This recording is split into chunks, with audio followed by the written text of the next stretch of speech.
Patterson. Before we get into our program this evening, I'd like to bring up Mayor Andre Saya. Mayor. Good evening, Patterson. Are you encouraged to be here tonight? This is going to be an evening of enlightenment, education, and empowerment. It's a part of our empowerment agenda. Last week we were at the Patterson Museum and we were talking about community solar. They're here today. We can help you save money on your PSE&G bills. I'm sure a lot of you got sticker shock when you got electricity bills, right? You probably felt like you got electrified in the wrong kind of way. But tonight, help is here, hope is here as well. And earlier I promoted, for those that weren't here when I talked about the Financial Empowerment Center, it's something we're very proud of. It's the only one in the state of New Jersey, right here in Patterson, where we've helped over 1,000 Pattersonians reduce their debt, improve their credit score, manage their money better, save money. Now we do wills and trusts legacy planning. If you haven't already, they're right over there. They will sign you up for a free counseling session, and it is completely confidential at no cost to any of you. I also want to give you a little background, and first I want to recognize our Deputy Mayor, Dr. Joseph Fulmore's here. Please, Doctor. The pride of School 6. We got to name a street after you. What do you think? Yes, Jada, you got to put the request in. We are standing on history, ladies and gentlemen, and we have with us from the Friends of Hinchliffe Stadium, Chris Koch. I saw him. Chris, please. As you know, that stadium right there, for 26 years, fallow, forlorn, empty, abandoned, decaying, trees growing out of the stands. There were unhoused individuals living in the locker room. It was more than an eyesore. It became a crime magnet as well. And the poor students that went to School 5 for over 2 decades, that's what they had to see. But look what you see now. The field of dreams, the field of opportunity. And it is a symbol of our city, the strength of our city, that we are resilient, that Patterson is a gritty city, that you can't keep Patterson down for too long because we're always ready for the comeback. And speaking of a comeback, we have a movie to show you. It's a short film about the comeback of Hinchliffe Stadium. All right, no popcorn, but we are going to dim the lights and you're going to see the movie. Black Americans always played baseball, but they couldn't play everywhere. They were locked out of many playing fields simply because of the color of their skin. But there were places they could go and watch and even play in and celebrate heroes from their community. And one of them was Hinchliffe Stadium right here in Patterson, New Jersey. From the stadium's opening in 1932 through the 1940s, Negro League teams played here. There were 2 places where black folks gathered in places like Patterson across America. One was church on Sunday, and the other was the ball field. Hinchliffe hosted the Colored Championship of the Nation in 1933. It later served as home of the New York Black Yankees and the New York Cubans. The greats played at Hinchliffe: Josh Gibson, Cool Papa Bell, Monty Irving, Larry Doby, and others. Negro League Baseball is a shining example of American ingenuity. It's like, you don't want us to play with you? Okay, we'll make our own league. That was Black America's entertainment. It was them all about baseball and all about sports. And it helped the country move along to learn that we were talented as well if only given the opportunity. A lot of what gets written about race in America has to do with the suffering, the oppression, the injustice that black people have suffered. There's not enough focus on the sense of enterprise and community and joy just in, that black folks felt in being in each other's company. Well, that's what you would have seen at Hinchliffe Stadium and at black ballparks across America. More than 20 future Hall of Famers played at Hinchliffe, including a native of Patterson, Larry Doby. He starred in baseball, football, and basketball for East Side High School. Hinchliffe is instrumental to my father because that's where coaches first took an interest in him and encouraged him and told him that he could do something with his life. Larry Doby went on to be the second black American to play in the major leagues, right after Jackie Robinson. He was the first to play in the American League, signed by the Cleveland Indians in 1947, and became a 7-time All-Star. He never forgot his Patterson roots. He belongs in the pantheon of great Pattersonians, dating back to the guy who founded the city, Alexander Hamilton. The fact that he remained connected and committed to being a role model in his hometown, his home city, inspired generations after him. Hinchliffe Stadium, named after former Mayor John Hinchliffe, was built in 1932 during the Depression for the Patterson School District. 10,000 people could fit in its Art Deco whitewashed concrete walls. Hinchliffe Stadium is really where the city came together. This is where they met, not only for sporting events, social events, union events. It was everything. It was about a 15-minute walk for about 70% of the population. There was midget car racing, boxing, concerts from the Andrews Sisters, to Duke Ellington, to Sly and the Family Stone.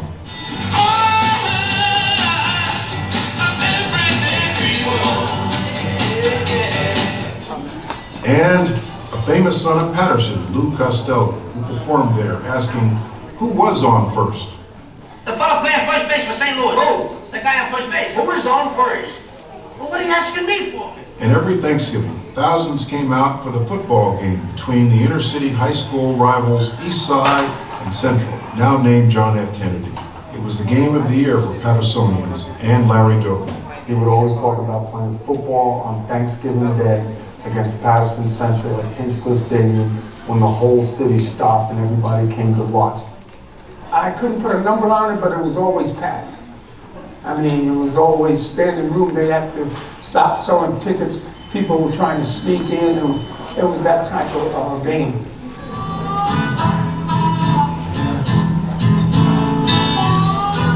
And then, beginning in the 1960s, factories began to close in the Northeast and Midwest. This deindustrialization hit Patterson hard. The city struggled and its infrastructure suffered. The jobs aren't there, the funding isn't there, and it sort of became a perfect storm. In 1996, Hinchliffe Stadium closed and fell into disrepair. Patterson lost a bit of its pride.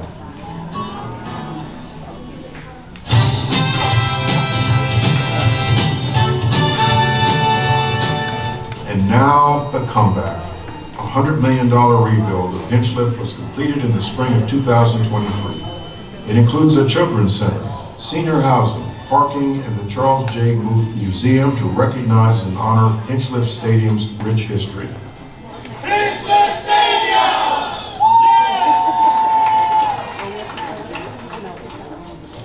Hinchliffe Stadium is the only baseball field in a national park, the historic Great Falls Park. Take me out to the ball game. Take me out with the crowd. Buy me some peanuts and Cracker Jack. I don't care if I never get back for it. The hope of this stadium is that it will inspire the rebirth of Patterson, and it doesn't get better in terms of a comeback story. 1, 2, 3.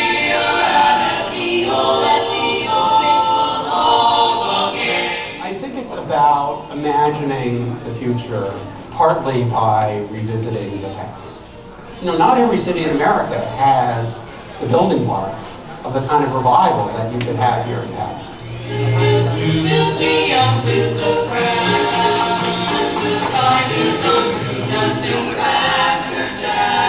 I don't care if I never get back for its root for the home. I think he would be very proud and very happy to know that it's coming back, that it's being restored, and that the youth of Patterson would get the same opportunities and learn the same lessons that he learned at that field. Never get back for its root for the home team. If they don't win, it's a shame. 1, 2, 3 strikes, you're out at the end.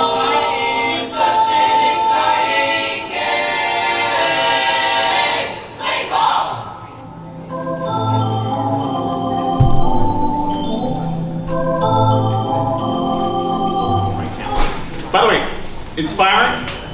Yes, yes. Come on, clap it up again.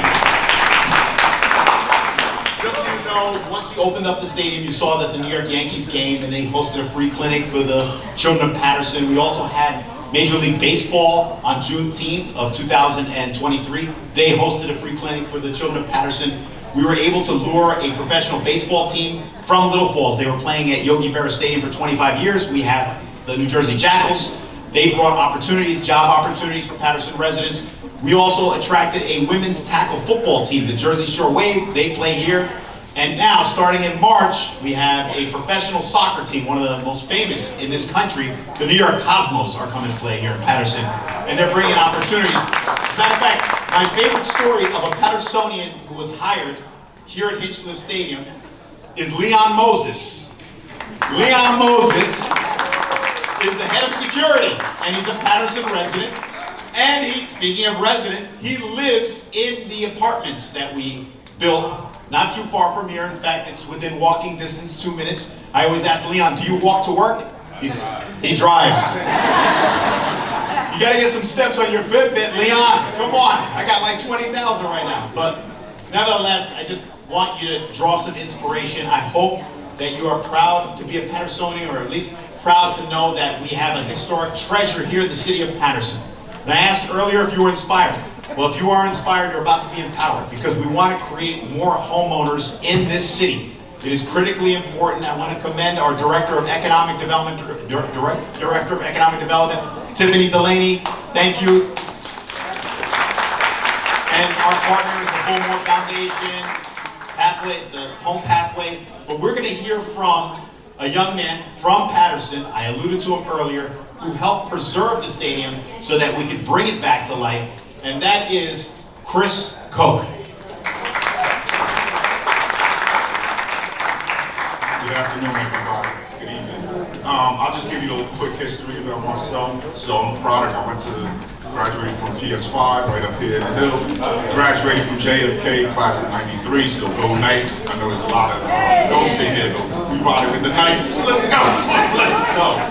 But the beauty is that, you know, the same way that you guys are talking about and came here today to talk about building your wealth individually, along with the mayor. And one thing few people know, when I came back from college, one of the first things I did was go to a Patterson public school meeting. And Mayor Saya was actually a commissioner, one of the commissioners, one of a few council people who were commissioners at that time. And I brought the idea of, can we restore the stadium? What can be done? Because it did so much for me and giving me hope, right?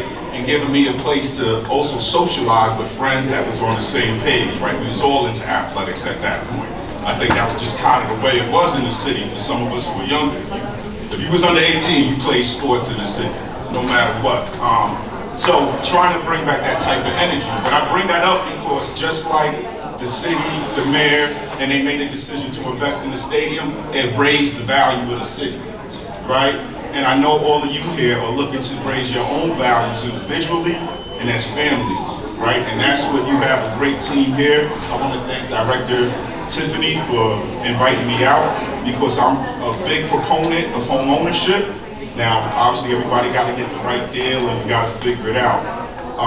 But at the end of the day, there is no, as the saying goes, there's no quicker way to become a millionaire or easier way to become a millionaire in America than through real estate. So whether that's you buying your one-family home, or you may be in a position to buy a three-family home and live on the attic while you rent out the other two properties. All of those are things that you should think about, right, as you try to find your own financial freedom. So I'm just wishing everybody today all the best.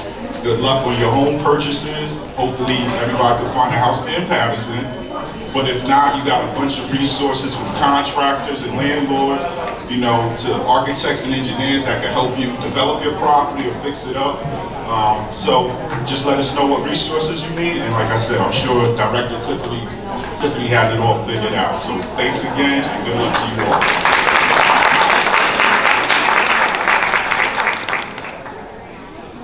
So we're going to get ready to jump into our program, but before we start, I really want to just graciously say that I'm so appreciative of the turnout that we have this evening.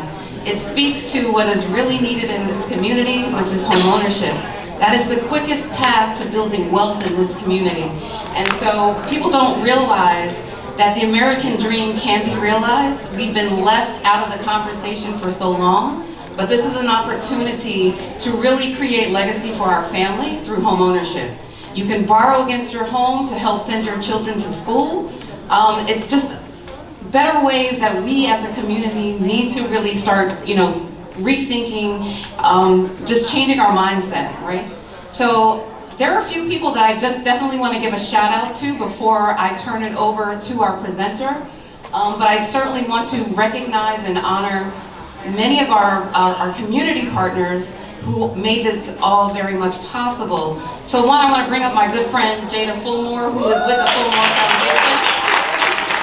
And you will be hearing from her shortly. But I also want to acknowledge the person who built Hinchcliffe Stadium, who is here with us this evening, Mr. Baye Adolfo Wilson.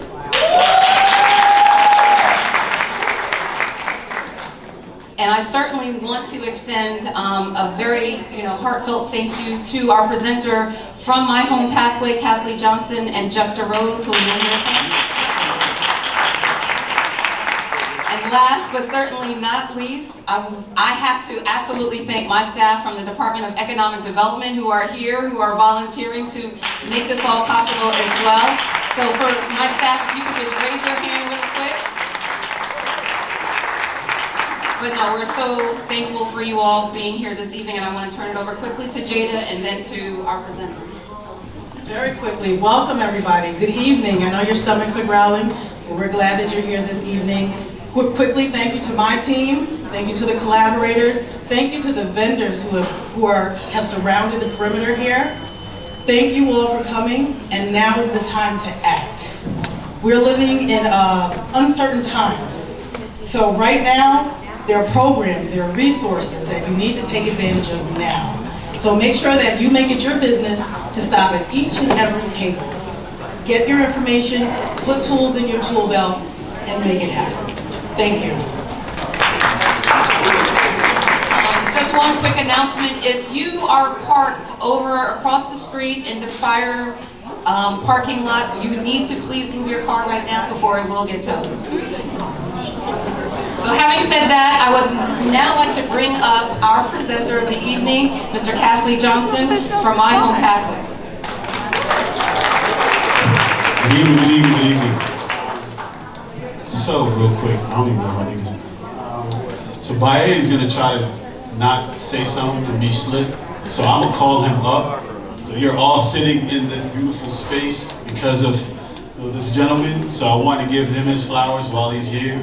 So shout out to Baye. He's gonna come up and give you his context as to how he got this to where it is today. So appreciate y'all. I told him I didn't want to say anything, but thanks everybody for coming here. We really appreciate you being here, and I think that the pathway to home ownership and real estate is an important one. And really that's how we got here, because the importance of land and land in our community, and trying to make sure that you should own some land and that you can have land that you pass down from other generations. When I was growing up, my great-grandparents, my grandmother's aunts, my great-grand-aunts bought 5 acres of land. And they gave my grandmother and her sisters an acre here. My grandmother had the most kids, so she got 2 acres, but there's a whole bunch of land. And that was the beginning, really, of home ownership and sort of understanding the importance of owning land and being a part of the community.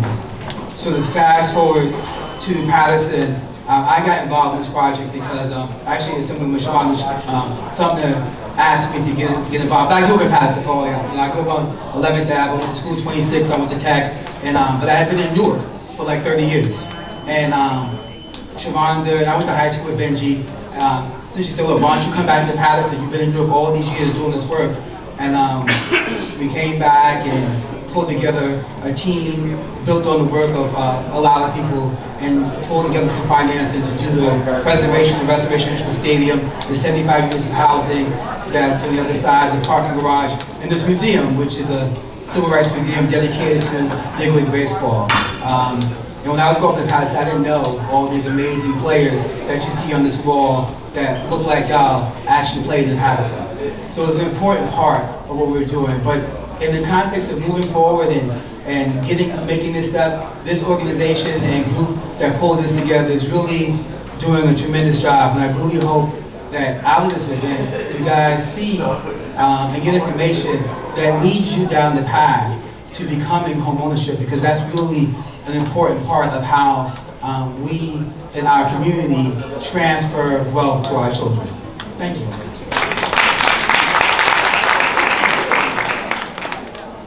All right, so we gotta give love to Matt who put a lot of this together in the city of Patterson, loves Patterson, again, loves economic development and empowerment. But we also want to thank a couple of our sponsors. So we're gonna talk to Keen Eye. They're gonna come up and give you a little bit of their, come on sir, don't be shy. And then we have one more sponsor after you. Hello, hello. How y'all doing? I didn't know I was going first. I usually go like in the middle. But how y'all doing? My name is Aziz Johnson. I am a Patterson native. I am also co-founder of an organization called Patterson Smiles. This Friday we having our annual trunk or treat at McDonald's Broadway. We give out 100 free Happy Meals and we give out candy. I just had to throw that plug in there. But anyway, but I'm here to be a home inspector. So I'm a home inspector. Two-man team. We do have an inspector that speaks Spanish, very fluent in Spanish. I'm just going to give you a brief description of what a home inspection is. So in the process of buying a house, you get your mortgage and then you will team up with a real estate professional. You will have your realtor, you'll go house shopping, you will find a property you're interested in, you will make an offer, your offer gets accepted, then you need a home inspection. The home inspection is the most important part of the home buying process because we will not buy a car without test driving it. So you won't buy a huge investment property without getting it inspected. What we do is we'll inspect the property, we'll write a report. In this detailed report, you will go over it with your attorney. We will have all the deficiencies of this property, and in that part, you and your attorney will figure out but it's basically your negotiation tip. It will get you out of the deal if you did not want the house anymore, or it will give you money and you and your attorney will negotiate how much money or will the seller fix it. And that's basically it for the home inspection part. My table is right here, so anyone, if you do have questions or concerns, we can get into more detail of different type of inspections, different type of properties. They only give me 30 seconds to speak. So if you have any questions or concerns, just come see me right here.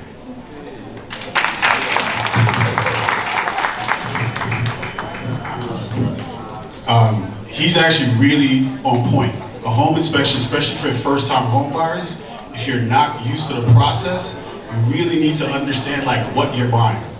Because what they tell you on paper, like, yeah, it's 2,400 square feet, it's 3 bedrooms, 2 baths. What you don't know is the foundation, the roof, cracks that you don't see, termite damage. That's what a home inspection gets you to understand. So you want to make sure that you take advantage of good home inspectors and people are going to pay attention to the details. You want a home inspector that's really good because they're going to be on your side. Really, their job is to make sure that you're walking into the home knowing everything. Right? So yes, say I put in an offer for $400,000 and the house is kind of worth $400,000, but it has a bunch of issues. I could use that to actually reduce the price that I pay for the house, right? If I still want the house, right? Some things may be too much for you, you just want to walk away. And the home inspection will be able to help you with that. So be very careful of who you pick. Shout out to the Keen team. They're here to make sure that you walk into a house free of concerns of what's going to be there. You don't want any like surprises after you walk in. So appreciate the team. All right, so we have Little Dream Team coming next. And so give them a round of applause. They'll be right back. Hello everyone. My name is Anna K. Samantha Little. I am the broker owner of Little Dream Team Realty. I am a Patterson native. I've lived in Patterson for over 30 years. And it is my pleasure to be able to help my fellow Patterson residents to go into the home ownership process. It is amazing. We have a team of 9 agents. that's located all throughout New Jersey. And we also will be licensed in New York starting next week. So we do property management, we do home staging for when you're ready to sell the property, we do construction, we do everything pertaining to real estate. You can come see us. We have a table right over here. So I'm looking forward to meeting each and every one of you, just to answer your questions. Even if you're not ready right this instant, my team and I, and we do habla español as well. So my team and I are ready to help you from start to finish to your home ownership dream. The little team with big results. Thank you.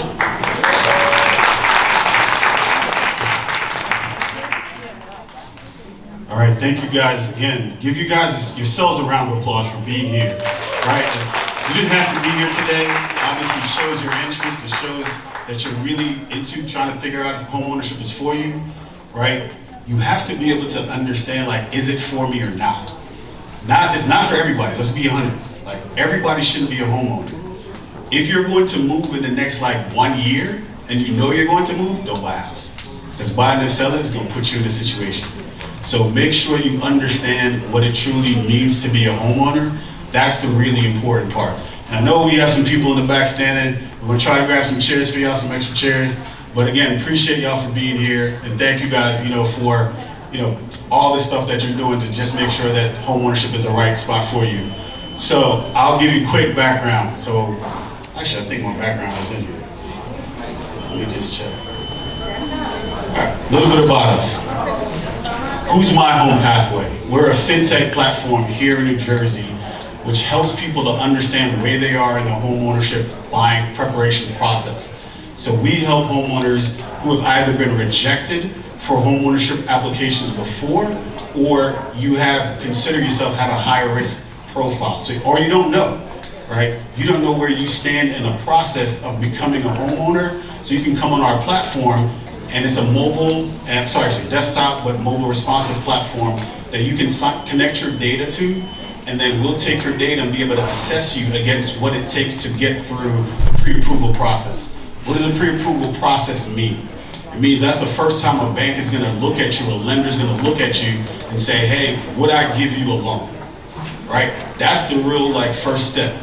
And so in that first step, that's the first step of the journey, you wanna come to the door fully prepared, right? And know that what it takes to actually get through that first door.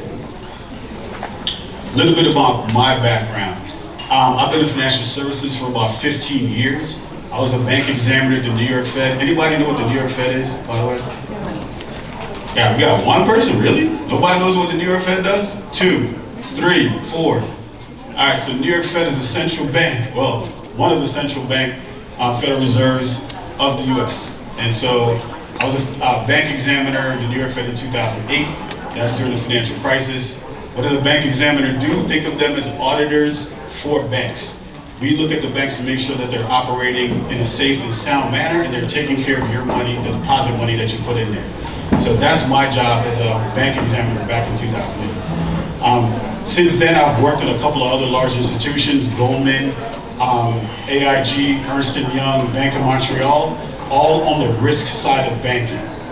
Risk side of banking, enterprise risk, ops risk, model risk, model governance. And so I really got to understand what it actually takes to get through these processes, these credit applications.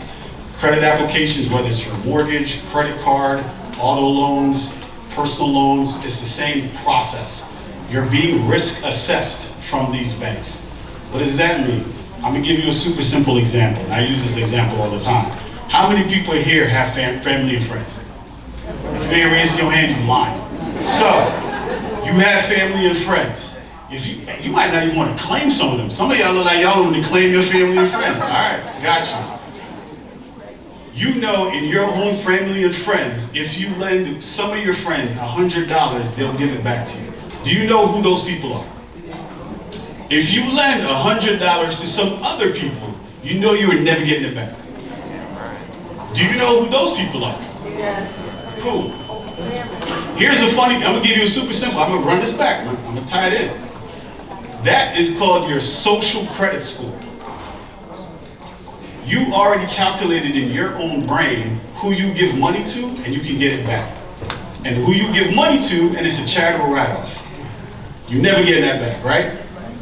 You know what a bank, again, the same thing a bank does. That's your credit score. How many people in here know what your credit score is today? Oh, that's dope. Half the room knows what their credit score is. You ain't gotta tell me. I'm not gonna put you on blast.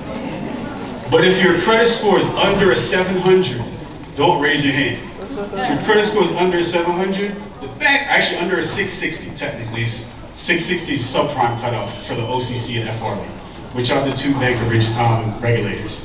660 is subprime. So you already, if you raise your hand and you know, I just told you, 660 subprime means you're high risk. You are Pookie. That's it. I'm gonna keep it funky with you. That's what a bank looks at you as. Now, if you're above 660, actually closer to 700 and above, that's the person that the bank will be like, you know what, yo, give me my money back. That's who you want to be. If you're not there today, that's the whole process. The process is to understand what you look like from a bank. And credit score is only one part of it, right? So that's what you also need to understand. It is not the entire picture, but it is a part of the picture that you want to show to the bank, right? So that's where one of the things we want, it's a big part of that process. So again, I just told you what the subprime cutoff number is. You want to be above that. And you want to be nicely above that. The better you go to past 700 is the better your opportunities to get access to capital. What is access to capital? Credit cards, auto loans, personal loans, mortgages, right? Small business loans. If you want to start a business, the first time you go buy, you're starting a business, they have this thing called a guarantor. You are a guarantor for your own business. And a bank's gonna ask you, hey, you don't have enough business history. So I'm going to have you, if you take out a $20,000 loan, $10,000 loan, I'm going to have you be the guarantor on the loan. What are they going to use as part of assessing you as a guarantor? Your credit score as a guarantor, because you're the person that's going to back up that loan until your business gets enough history and enough revenue to then actually have you removed, or you can refinance the loan out. So those are the things that are super important. So I just want to set some context here as we kind of go through this presentation.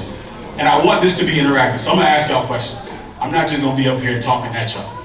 I want it to be as interactive as possible. All right, so City of Patterson, right? This is how we literally look. And so affordable supply is with, depending on your organization or your city. For example, we partner with Invest Newark in Newark, which is a Newark Land Bank. And so the Newark Land Bank works on building affordable homeowner supply. So that's actually one of the ways that we work with cities across the country, Newark being one of the ones that are just right here, to again create affordable supply. And then we will work with the city residents to make sure that they build their credit scores and risk profiles, all to get them to a lender that will be able to get you the mortgage. Right, so we create a pipeline of affordable supply all the way through people to being able to get into home ownership. Again, we are a digital platform. We help families overcome barriers and really provide you access to tools, resources, again, across the platform, whether it's, how many people, if I say the acronym DPA, how many people know what DPA means? You can't answer. How many people know what down payment assistance programs are? 2, 3, 4. All right, down payment 5. Down payment assistance is a short-term DPA. Same thing. Could be free money. And I say could, because not all of them are straight free money. A lot of them are, so down payment assistance, for example, some are grants. That's the free money side. Some are second lien loans, potentially free money side, depending on the stipulations of that program. So some of those programs, you have to be in there 3 years as a first-time home buyer. So you can't just do a landlord thing and just dip out after a year and put a renter in there, right? Or you can't sell it within 3 years, or they'll recoup. You can, technically, but they'll recoup some of the money they gave you for the down payment assistance. So part of what we want to make sure that you truly understand about just anything in the home ownership process is read the details. A lot of it's confusing. And so that's also where you either work with, professionals. Our platform is to simplify all of this. My job is to make sure that it's easy for you to understand what you're walking into. The other quick one I'm gonna ask you guys. How many of you guys here are renters today? Most of y'all should be renters today, right? Now I'm gonna ask you a follow-up question. How many of you guys have rent reporting embedded into your credit score? Or do you even know what I mean? 1, 2, 3, 4. You have rent reporting embedded? Self? That's my girl. Clap. They're one of my partners, actually. Clap up to, hey. Here's the funny part. The 4 of you guys, I've done this, I don't know how many times. I've never had 4 people actually raise their hands. Even an audience of 100, 200 people. Actually, I did this in Boston with 500 people. And 3 people raised their hands out of 500. So, again, what is rent reporting? Let me run it real quick to you. And you'll see some of it. I don't really use a presentation. I can just send y'all the presentation. So I just want to share what we do as an organization and what the resources are on our platform, right? So I can talk you through some of this stuff. Rent reporting, if you're paying rent on your credit, if you're paying rent and you've paid for the last 24 months, you can actually pay an organization to report it to the credit bureaus as a trade line. You know what a trade line is? I'll walk you through a trade line too. I'll start to say you add it as a trade line. What does that give you? It gives you payment history. Payment history on a big account, which is on average you're gonna pay $1,500, $1,800, $2,000 for rent. So compare that to your credit cards, let's say. Your credit cards, you may pay $200, $300, $400, $500 on your credit card. Your car note, maybe $600, $800. Your rent is usually your biggest payment, and you're not getting credit for it, but you've already made that payment, right? This is how structural and systemic things affect certain people more than others. So if you actually swap out a mortgage payment to a rent payment, the variance or the difference on average payment is about 10%. So on average, if you're paying $2,400 for rent, you're gonna pay about $2,500, $2,600 for a mortgage. Because again, those are big payments, but the mortgage automatically gets added to your credit score. Automatically. You gotta do nothing about it. Rental, you do. And who over-indexes on rent?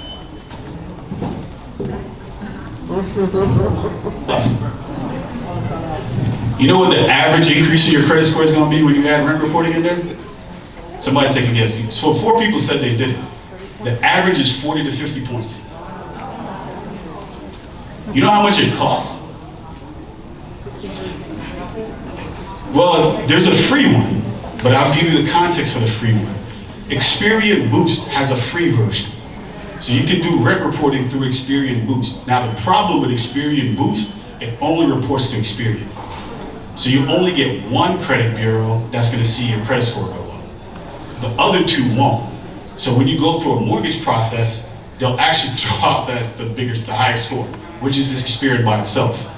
Now, if you do it to all 3 bureaus, all of them are gonna jump a little bit, typically about 40 to 50 points. So you'll stay in line with your increase. Let's just say we started at a 620 credit score and you add 50 points to that. Now you're at 670, give or take, across all 3. One may be 685, one may be 675, one may be 665, whatever it is. So in line, they're about to be about the same, give or take. They'll take, go ahead. Yes, ma'am. The FICO credit is the most important, right? FICO, FIC. I like you. You gonna have to come up here with me. You can explain what FICO. I actually just met the chairwoman of FICO, the board of FICO on Friday. So FICO's gonna be one of my partners too. So I do this for real. Yes, your FICO score, so I can run into another couple things. So I like tactical things around this work. Let me go back to your question on FICO. FICO, so the way the credit scoring system works, and I'll come to you in 1 second. I'm gonna give you, write down your question so you don't forget it, because I want to answer your question.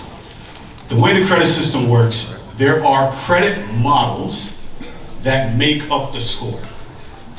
So they'll come up with they'll put data in their models and they'll come up with different ways to assess risk. And the score is an assessment of your risk. What's the likelihood of you repaying me? That's what your score does.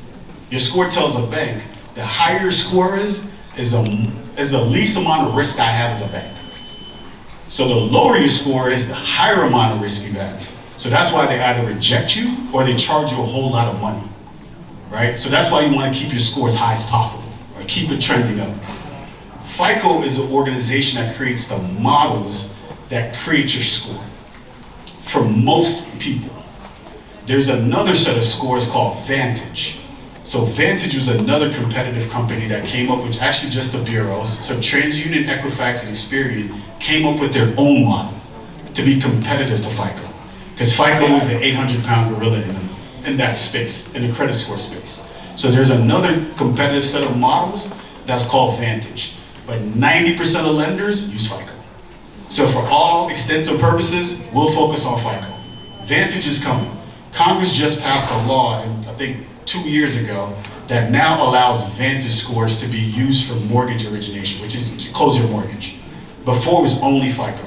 And these what's called QM mortgages, qualified mortgages, which are stuff that Fannie and Freddie buy, which is the majority of all mortgages. So Fannie and Freddie, let's throw some simple numbers out. Fannie and Freddie are together, I think 4.5, one's like 4, about $9 trillion in mortgages. 9 trillion. Run those numbers, 9 trillion. There's about 14 trillion all mortgages in this country. 14 trillion, not equity, mortgage loan debt. It's about 14 trillion. Fannie and Freddie run about 9 of that. So they're the 800-pound gorilla in this space. FICO models could only be used by Fannie and Freddie before. Now they're allowing Vantage to have some more competition. But the Vantage score is what's usually called trended models. FICOs are static models. Now FICO is working on getting its models to be trended models, which is using data over time versus only data at one point in time. I can run you back into all this statistics. I love, this is what I do, but it's coming closer. So your FICO score and your Vantage score could be a little different by like say 10 to 15 points.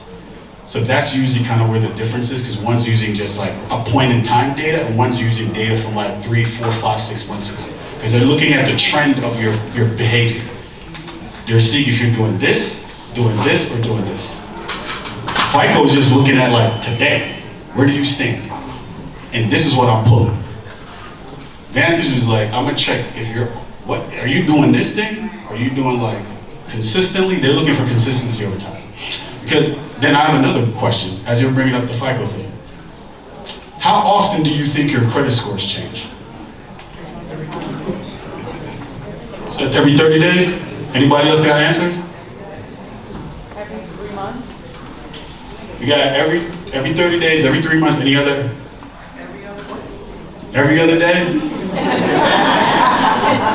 Anybody else know something else? And somebody else knows something else? Every 2 weeks? So technically it's every day. Your score can change every day. No, I promise you, you don't see it. It changes. Any data change on is recalculated every day. So what's gonna really happen, how it's changing every day is, let's say I have a credit card and I go, today I don't have no debt on my credit card.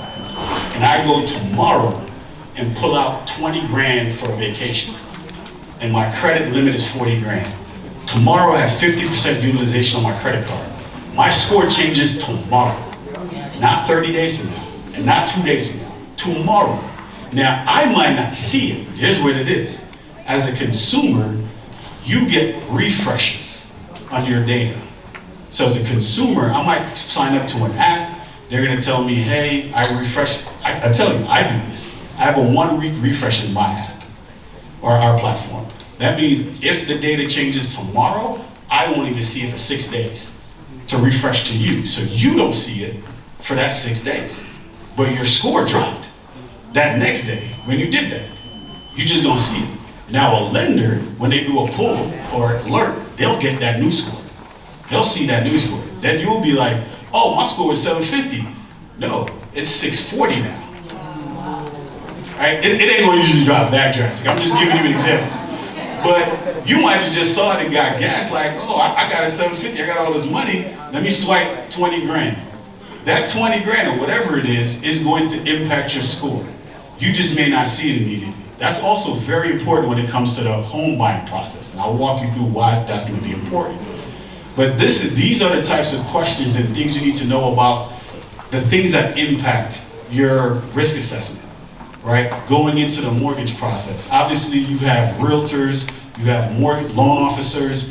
Those are all important people in the process, and you need to learn and understand the process, right? It's not something that you should be trying to squeeze in 2 weeks, in 30 days, in 15 days. Because you want to put yourself in the best position to stay a homeowner. That's where the challenge usually comes in, is where people are trying to run into something. Oh, this house just dropped on the market, it's super sexy, got a good price, I'm gonna try to jump on it. Did you do the inspection? Because some sellers would be like, they know something's wrong with it, and they'll be like, hey, I got a bunch of competitive offers, no inspection, give me whatever offer you have. And if you're oppressed, you will do that. And what's gonna happen? You're gonna skip my man Key. He could have told you that foundation is shot. They got an oil tank that's leaking, yada, yada. You don't know that. You got, super excited. The other part around this homeownership process. However, you can still on paper not get a home inspection, but still get a home inspection for your piece of property. Yes. So you can't do nothing with it, negotiation-wise, but you can still get Yes, you can. But again, this is a preparation part that we want to make sure that you understand about the process. The bank won't allow you to make that mistake. The bank won't No, some banks could. Yeah. Oh, I promise you, some banks will. But again, that's on you, bro. Here's the funny part, especially you put 20% down, bank is comfortable.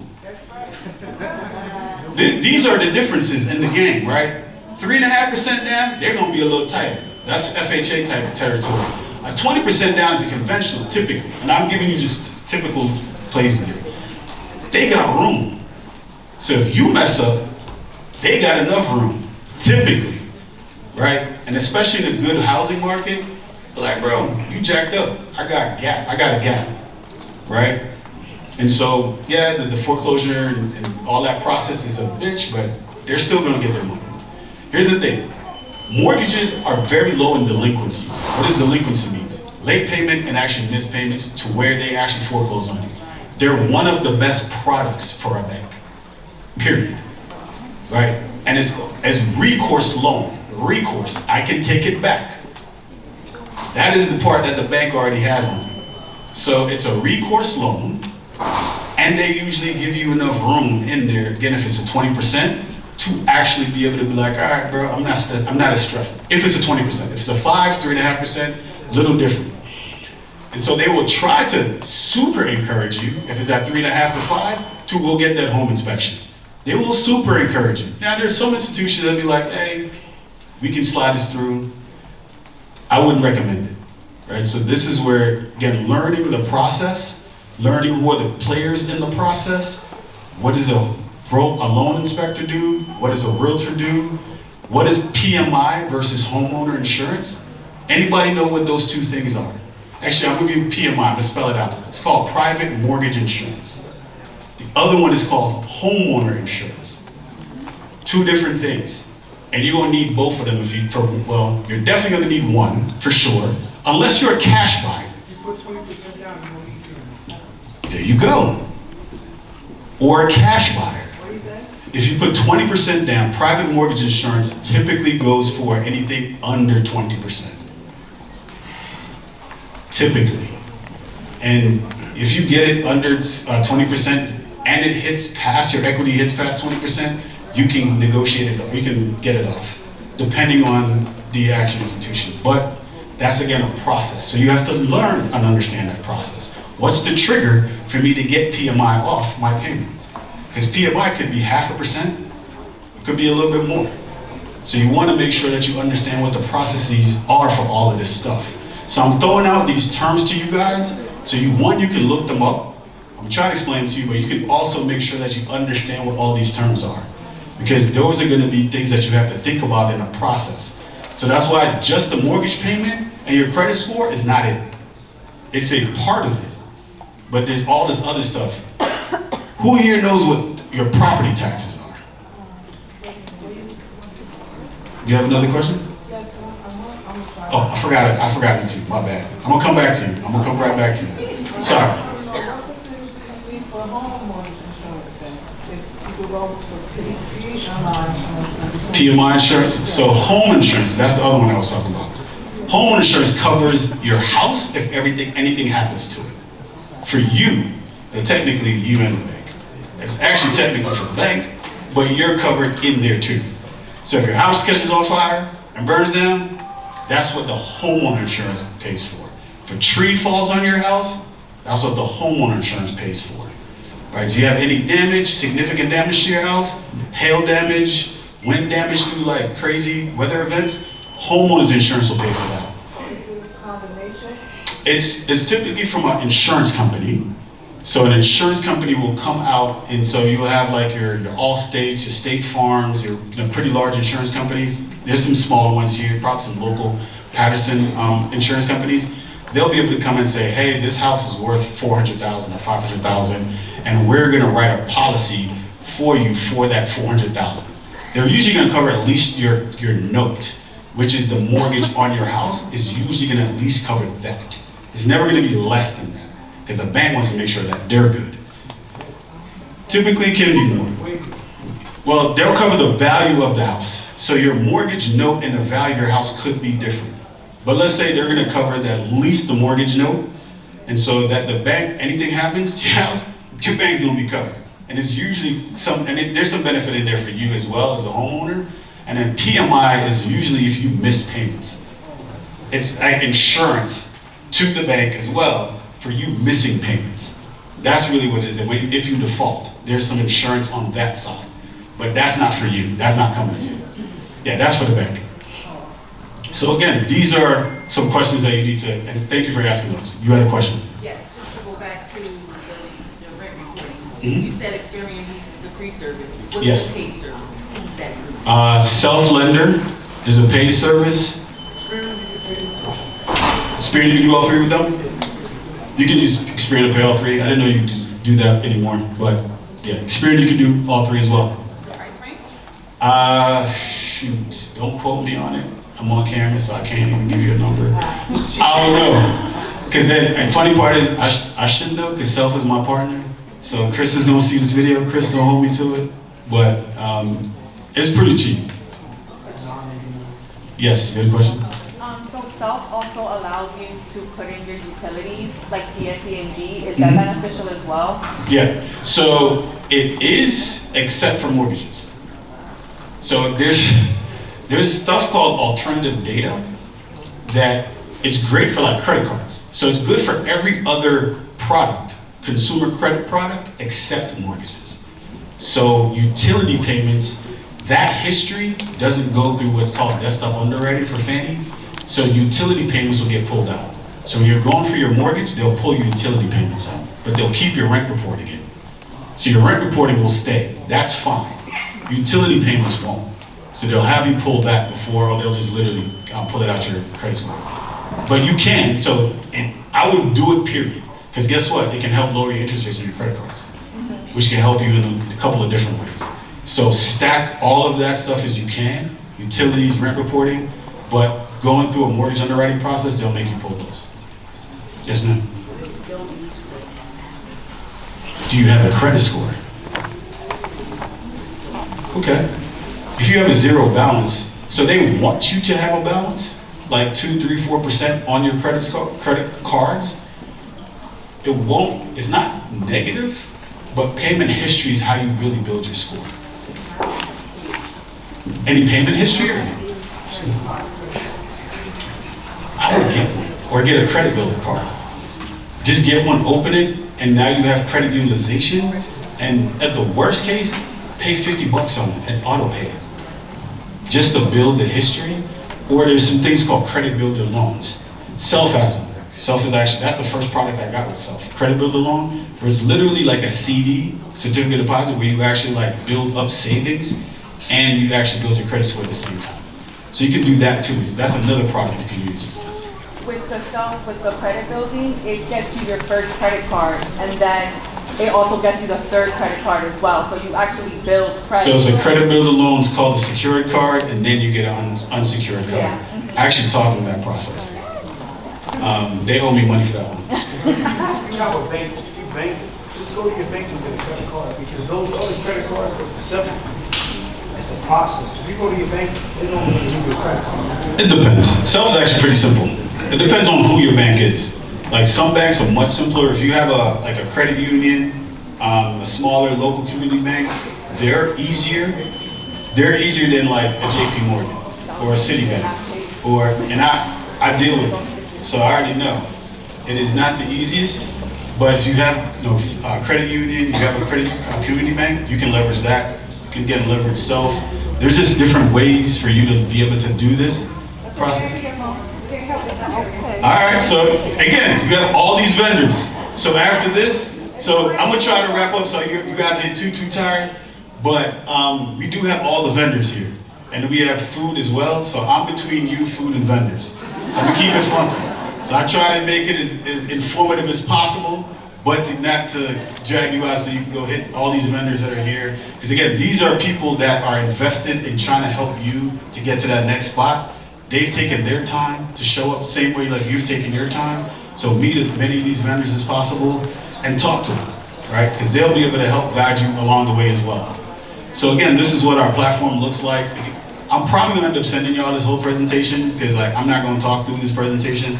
Because I'd rather it be interactive so I can answer the questions that you guys have about the process and anything that's of top of mind, because that's what's more important. The presentation is just a presentation. Right, just kind of talks about what our platform does, but what our platform does is what I'm trying to explain to you now. So you can get it and you have the best information. And then again, you have access to all these folks that are here today to actually make it easier for you to get into homeownership.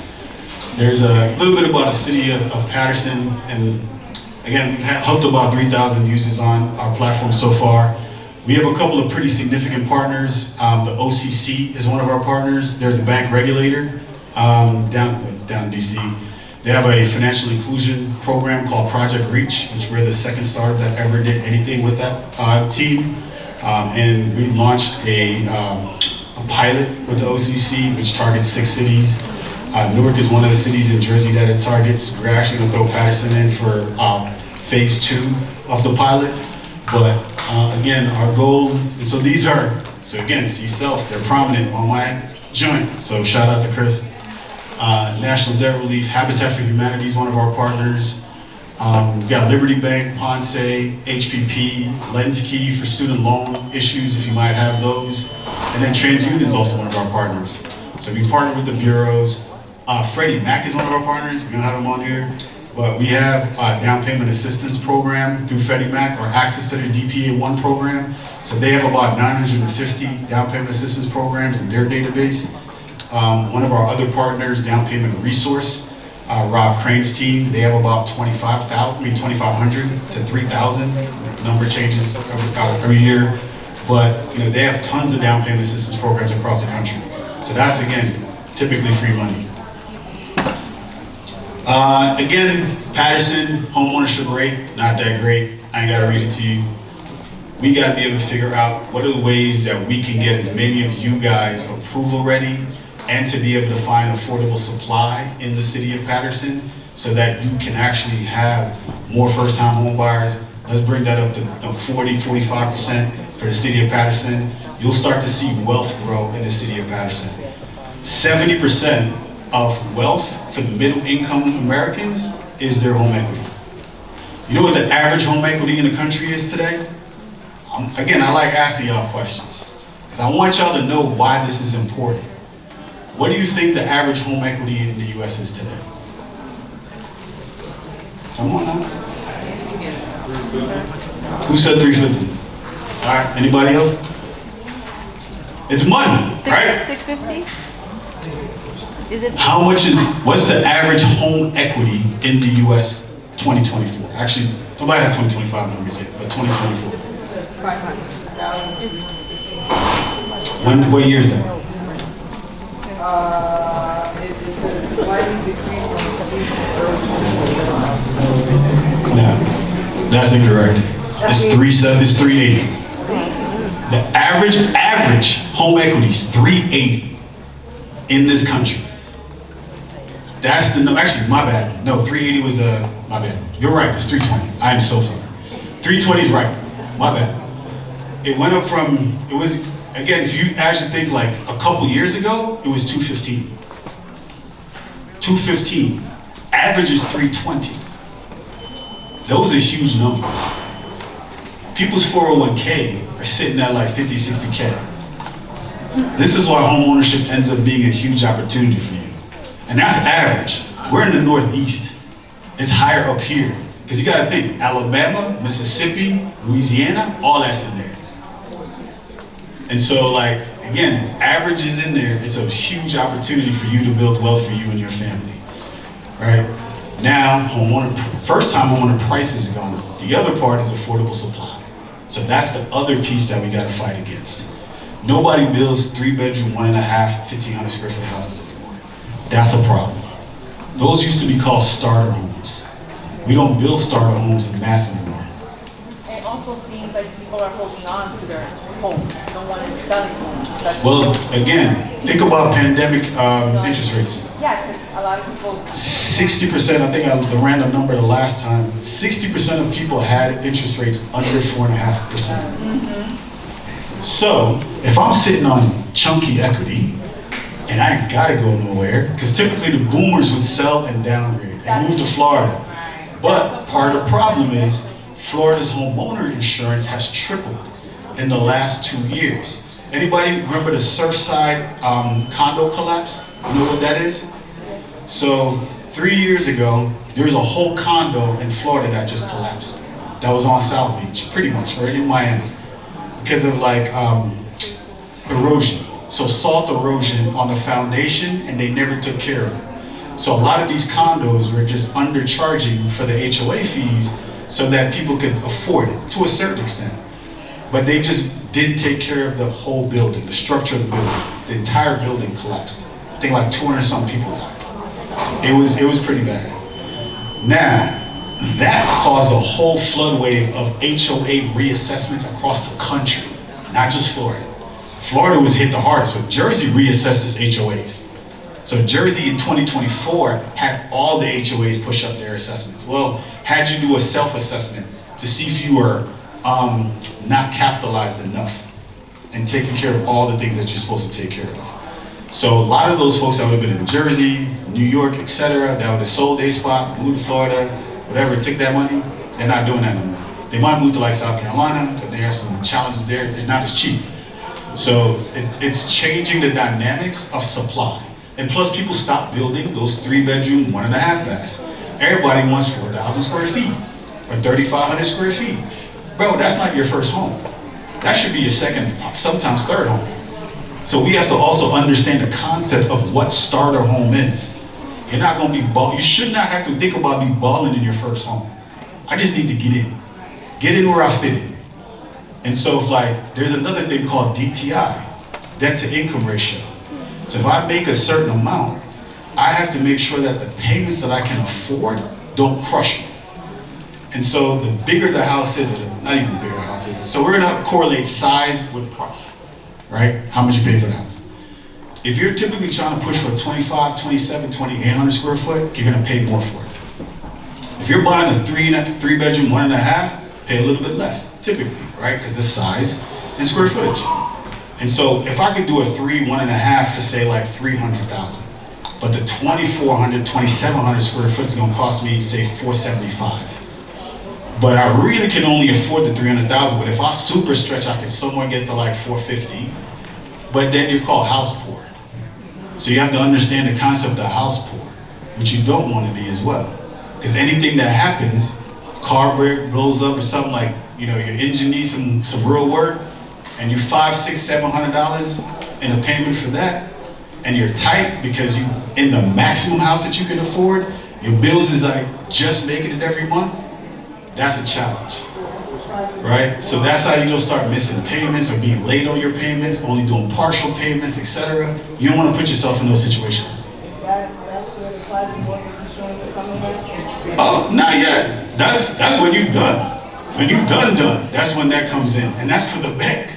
That has nothing to do with you. They're not trying to help you at all. PMI is for the bank. So the bank is good. When you finally foreclose, they're gonna see what they recover from that mortgage, and then they're gonna go back to that PMI company to cover any loss that possibly is there. So that's why it's like good money for a bank. They're really not losing money. PMI is gonna cover most of that. If there is a loss. Typically there won't be, but if there is a loss. So what's the typical term for PMI? Is that based on the equity in the property? Not necessarily equity, it's just the down payment. What I'm saying, because at a point, you have to tell the bank to take that PMI. If it's 20%, yes. No, I'm saying if you go less than 20%, No, so it's still the 20%. So as your house appreciates and the loan value, you're paying it down, which actually the first couple of years again, these are things you need to know about a mortgage. First couple of years you're paying a 30-year mortgage, you don't really hit principal. Your first 7 years is 95% interest. So you gotta learn that. It's gonna take a little bit, unless there's a couple tricks you can do. You can do like bi-monthly payments, semi-monthly payments, so do 2 payments a month, more than your minimum. So if it's $2,500, let's say $3,000. Let's split that instead of $1,500 a month, do $1,650 a month. $1,650 every 2 weeks. So you'll get to, there you go. So you start actually hitting some of your principal earlier. So you want to be able to start tapping some of your principal a little bit earlier, but keep the 30-year mortgage. Just hit your principal a little bit earlier. So pay twice a month and pay more than your minimum. So if your mortgage note is $2,500, pay up to like $2,800. And so you want to be able to do some of those things to help you put yourself in a better position. Now your question is, so if I took out the mortgage and it would say $300,000, and I'm walking in with 5% down, right? So I paid 5% down, so that's $15,000, right? So 285-ish, let's use those rough numbers. So now I only have 5%. So it has to appreciate, and I'm paying down. So I'm paying some of it. So the 285, I'm gonna pay some of it down. Might get it to like 280 after like 3 years. So I'm paying some of it down, and I'm getting appreciation as the value of the house in the neighborhood goes up. So when that top part goes up, that's where you get the 20%, the other 15% equity, because they're not gonna get a lot for paying it down, at least initially. So you're gonna get some of that upside as the house and the community appreciates. That's when it gets back to that 20%, when your house goes from that 300 to like 330. The value of the house over time will go up. That's where you can go back to the bank and ask them to reassess you so that you have that 20% gap. So you might, by that time, you could be down like 275 in terms of how much the note is that you owe on the mortgage and the appreciation. That's where you create that 20%. And so by the time you get to that 20%, you go back to the bank and say, hey, my house is appreciated, and I want you to now reappraise it. And the reappraisal. What I was saying is the bank is not going to voluntarily tell you. No, this is what you need to know. There's a few banks that would do it. Very few. Don't count on it. And there are 7,000 mortgage lenders in this country. There might be 20 that would do it. So don't count on the bank coming back to you and be like, hey, your house went up, whatever, 16, 17%. We don't want you to pay PMI anymore. They're gonna volunteer that for you. You have to be able to know that to then be like confident to say, hey, I know that my value in my house appreciated. You gotta take this PMI off. Because it protects them. That's really all it is. It's protection for them. No, that's separate. They're just trying to make sure you walk into the house with all the stuff you need.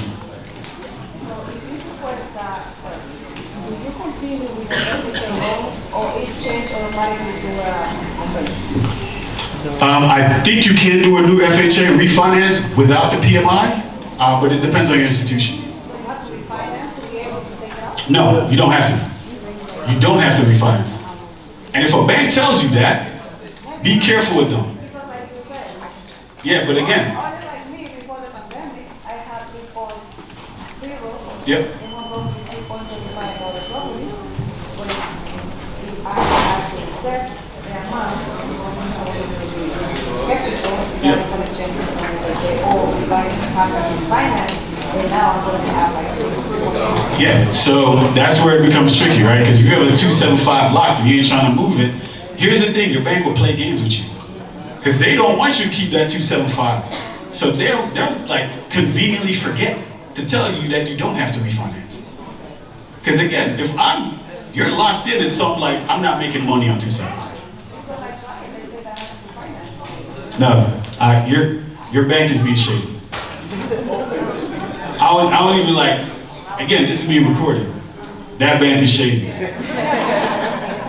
You shouldn't have to refinance. You should be able to negotiate PMI off your note to keep, again, because they know you're locked in at 275. So they're doing everything they can to get you into a 6.5. So that's the game. Again, you need to understand the game you're about to walk into. It's a lot of money. Mortgages is big money for organizations. And the less you know is the easier it is to take advantage of you. Right? So there's a game called information asymmetry, and I gotta go now. Because I know y'all are, Tiffany's giving me the eye. So I see it, I feel it in the back like, bruh, slide off. All right, so I'm gonna be around for additional questions. I'll take one more question, and I will get you the presentation, so you're not worried about the presentation. I got one more question back there. Yeah, so my question is probably a two-parter, but I'm not gonna get that granular. For the last bullet point, is that— Speak up a little bit, I can't hear you. For the last bullet point on the current slide, is that information from like 2024, 2023? Second part of my question is, does your program and initiative help people, I guess, raise their income? Because to me, just looking outward at the medium household incomes and renters income, like once you get through this program, purchase a home, how would you sustain it with like the increasing cost of like property tax and like the new, that's, again, those are the things that you need to consider why you don't get the maximum house you can afford today. Because typically property taxes are going to increase, right? And typically, again, you're gonna get like at work 3.5%, 2% raise, yada yada. That's typically your property taxes won't usually jump 10 or 15% a year, but they can, and they have in certain places. Again, understand when the last time your property taxes were assessed by the city for any town or any place that you buy. Because if your thing was assessed 15 years ago and they come back and reassess you in like soon after you buy, it ain't gonna be the same. I promise you. So look at those things as well. Then there's things called tax appeals. There's a lot of like, again, I used to do this all the time. I bought houses in 4 states by now. File a tax appeal as soon as you buy the house, but for yourself. And you can do it for like 200 bucks. And if you lose, it's okay, 200 bucks is gone. But if you win, sometimes they can knock down your taxes like 15, 20% for a couple of years. So you want to take those opportunities. You can do a tax appeal for free. Do it yourself. Yeah, I mean, regardless, do it yourself, pay $200-300 to get the tax appeal if you want to learn the process. But there's typically, depending on the time, load the laws, because there's some things called homeowners exemptions. So learn the laws of the city or town that you're going to go into, or the county, and that can also give you some idea like, hey, if I file a tax appeal, one, what are my chances of winning? What are the different ways that I can actually pull these taxes down? And when was the last time my taxes were assessed? If they were assessed a long time ago, they're probably going to be due for an assessment coming up. And a long time ago is anything like over 10, 12 years ago. Okay, somebody else look in the papers and find your tax assessment and pay the taxes and take your house? No, those are tax liens. Now, that's when you done messed up. That's like, again, this is what you all need to understand. Thank you for that question, by the way. Not to be like funny, but these are the types of things you all need to understand about how this game works. Because there are things called tax liens. So if you don't pay your tax, there are water liens. You might not pay your water or your garbage or your sewer. And you be like, screw the city. Right. City gonna be like, this thing hit 1,000, 2,000, 3,000. I'm gonna throw a lien on your property. Keep the lien going for longer. If you don't pay, they will send you notifications. Hey, you got this lien, pay it. At some point, if you ignore it, they can auction it. You don't want them problems. So again, when you get into a house, you have to know all the things that it takes to stay there. Property taxes, homeowner insurance, PMI, right? It's a different mentality and a place between being a renter and a homeowner. But here's the opportunity though. The more of this stuff that you know, it puts you up for true generational wealth building. Because you understand the game. The game is what they don't want you to understand. And the less you know, is the easier it is to take advantage of. Like, I'm a monster because I know the game. I could talk to anybody from Jamie Dimon down. If you don't know who Jamie Dimon is, CEO of JP Morgan. 3.8 trillion. I'm not who they're looking for. My job is to make sure that you're not who they're looking for. So I'm gonna try to put you on game so that you know, you might not even have, and you're perfect. You're asking the questions. All of y'all should be asking questions. Whether it's for me, whether it's for another organization, a bank, keep asking questions. And if it don't make sense, look it up. And sometimes it'll sound like good, but it's not. And so you gotta sometimes you gotta push back. But push back with a question. And have them provide you stuff in writing. Not over the phone. Because if they tell you over the phone, be like, oh, no. Confirmation. You can send an email. This is what I heard I got from the conversation. Do you confirm? Yes. Now you have documented evidence. So if it's some BS, that person's putting themselves on the line. If it's on the phone, you'll be like his word versus my word. You don't want none of that. Put it in the email, put it in writing. Then you can have a different conversation. If they lead you astray, now it's a paper trail. And that's their job. And sometimes their livelihood. They keep doing certain things, they can get banned from the financial services industry, period. Right? So you don't want people taking advantage of you. So that's what my job is up here tonight, is to put you guys in a better place, to have the right thought process and the mentality and the understanding of this game, because it's a risk assessment from a bank, what you look like, what is it? Those are like basic things from a bank's perspective. They're not for you, right? So you gotta learn, but you ain't gotta learn everything. Just learn enough so you're comfortable to know like, hey, this is my lane. I got a bunch of boys that are doctors. I don't know none of that stuff that they know. Well, guess what? I know them. When my son was being born, I called my boy's wife on FaceTime for 7 hours. Because the doctor can tell me anything. He can't tell her anything. She does his job better than he does. So make sure you get the right advisors, the right people around you to help you, to put you in a better position. So I will close there, but I'll be here for another hour. So you can pick me, ask me any questions, anything you guys have. We can run this back in Patterson, City of Patterson. Give yourselves a round of applause. This was a great turnout, and I'm glad you guys came today.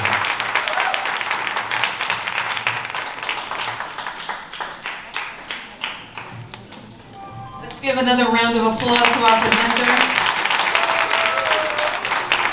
So we know there was a lot of information shared this evening, and I hope you all took notes.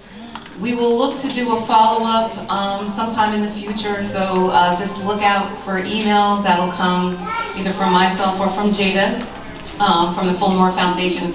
But we plan to have more, webinars and more series that kind of gets the community involved in some of the economic development activities that we're doing in the city. So homeownership is always, something we're trying to promote, because again, that's the quickest and easiest way to build wealth in our communities. At this time, we do have food and light refreshments for everyone. So if you would like, you're more than welcome to go into the theater room where food and refreshments will be served. And feel free to network amongst some of the vendors that are still here. And be sure to collect business cards and information. All right, thank you all for coming out.